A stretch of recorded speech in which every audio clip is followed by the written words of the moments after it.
Recipe. পটল কেটে ধুয়ে নিয়েছি আর এরকম করে চিট করে কেটে নিয়েছি। এবার পটলটা আমি লবণ আর হলুদ মাখিয়ে নেব। সামান্য একটু চিনি দিয়ে দেবো। এটা ভালো করে মেখে নেব। এটা ভালো করে মেখে নিয়েছি। আমি এবার গ্যাসটা জ্বেলে নেব।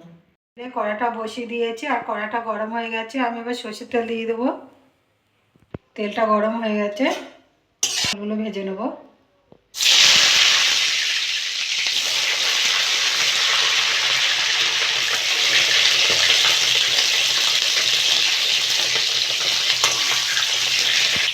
পটলটা ভালো করে ভেজে নিয়েছি। আমি এবার তুলে নেব।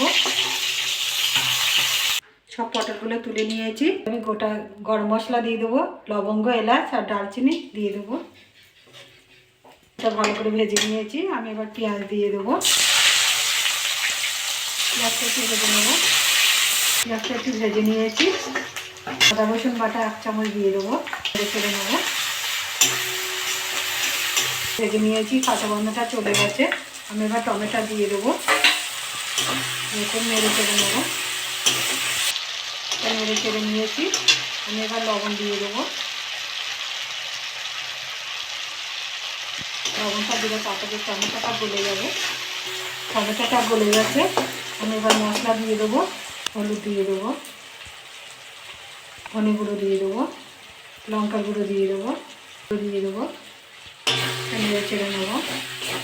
মশলাটা কষে নেবো। আমি একটু জল দিয়ে দেবো। এবার তেল ছেড়ে গেছে, আমার এটা কষা হয়ে গেছে। আমি এবার পটলটা দিয়ে দেবো। সামনে একটু চিনি দিয়ে দেবো। এটা নেড়ে চেড়ে নেবো। এটা ভালো করে নেড়ে চেড়ে নিয়েছি। আমি একটু ছানা নিয়েছি, ছানাটা এরকম করে নিয়েছি, ছানাটা দিয়ে দেবো।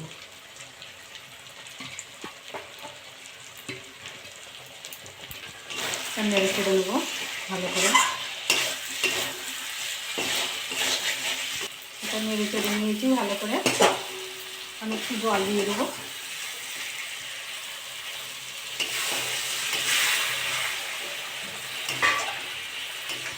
একটু ঢাকা দিয়ে রাখবো।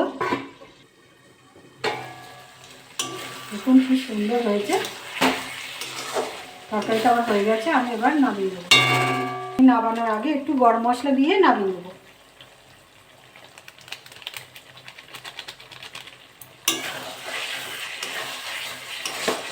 এটা আমার হয়ে গেছে। আমি এবার নামিয়ে নেব।